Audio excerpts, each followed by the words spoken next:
ہم انگلش پڑھ رہے ہیں، حالانکہ انگلش جو ہے عربک رسم الخط پہ نہیں ہے، اور ہمیں انگلش سمجھ آ رہی ہے. عربی اور اردو سیم رسم الخط ہے، اردو عربی رسم الخط پہ ہے، ایسے ہی ہے. 75% ورڈز اردو کے عربک میں ہیں. پھر ہمیں قرآن پڑھنے میں کیا مسئلہ ہے، یا قرآن سیکھنے میں کیا مسئلہ ہے؟ جسٹ ون بک ہے جو ہم نہیں پڑھتے، باقی سب کچھ پڑھ لیتے ہیں. اور ماسٹرز ان انگلش لٹریچر کرنے کے بعد جب میں نے اتنا ڈیپتھ میں نے کہا کہ میں نے پوری ماسٹرز ان انگلش لٹریچر کی کرٹیکل اسٹڈی کر لی ہے، تو اب قرآن کی بھی کرنی ہے. اب اللہ مجھ سے پوچھے گا، ہم ریسرچز کرتے تو بس پھر وہ قرآن کی جب کرٹیکل اسٹڈیز شروع ہوئی تو الحمدللہ وہ پھر کانسیپٹس اور سارا کچھ وہ تو پھر کھلتی چلی گئی ساری گریں.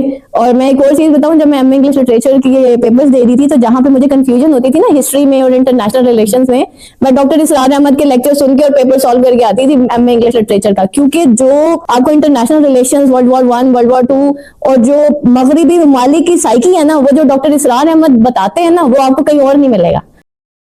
اب میں اے آئی بھی سکھا رہی ہوں. یہ میری پوری پریزنٹیشن کل ہم لگے ہوئے تھے، کتنے لوگوں کو دیا میں نے یہ پریزنٹیشن بیٹھ کے بناؤ، بیکاز وہ مائنڈ ہی میرا تھا، ان سے پریزنٹیشن بن نہیں رہی تھی. رات کو میں نے پورا وہ کانٹینٹ اٹھا کے کینوا میں ڈالا، کینوا اے آئی سے بنی ہے اور اس نے 21 سلائڈز ایسے منٹوں میں بنا دی. ودن 3 منٹس میری پوری سلائڈ پریپیئر ہوئی ہے. اس کے بعد اس کی ایڈیٹنگ رہ گئی تھی، وہ پھر میں نے ساری آرام سے بیٹھ کے مارننگ میں کر لی. سمپل، ٹھیک ہے. تو میرا کام ہے ڈیجیٹل ورلڈ کے ساتھ، میں اس کے ڈیجیٹل ورلڈ کے ساتھ کھیلتی ہوں اور پھر میں دیکھتی ہوں کہ اس کے پیچھے یہ میری کیا مائنڈ میپنگ کر رہے ہیں، کیا یہ مجھے کنزیوم کر رہا ہے یا میں اس کو کنزیوم کر رہی ہوں. Who will win the match؟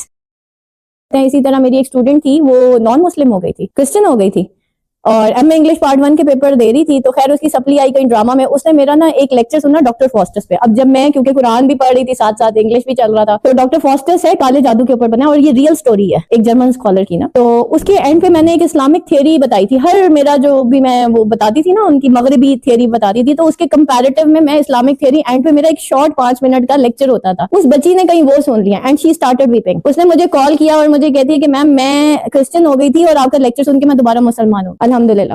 And she asked from me many things about Islam and I told her کہ یار اسلام یہ ہے یہ ہے. تو آگے سے مجھے کہتی ہے کہ میم جو میرے پیرنٹس نے اسلام مجھے پڑھایا وہ تو بڑا عجیب و غریب سا ہے. تو میں تو ریجیڈیٹی کی وجہ سے مجھے لگا کہ کرسچینٹی زیادہ اچھا وہ ہے مذہب، تو مجھے وہاں پہ جانا چاہیے. تو دین پھر اس نے دوبارہ سے قرآن کی طرف آئی اور الحمدللہ ناؤ شی از مسلم.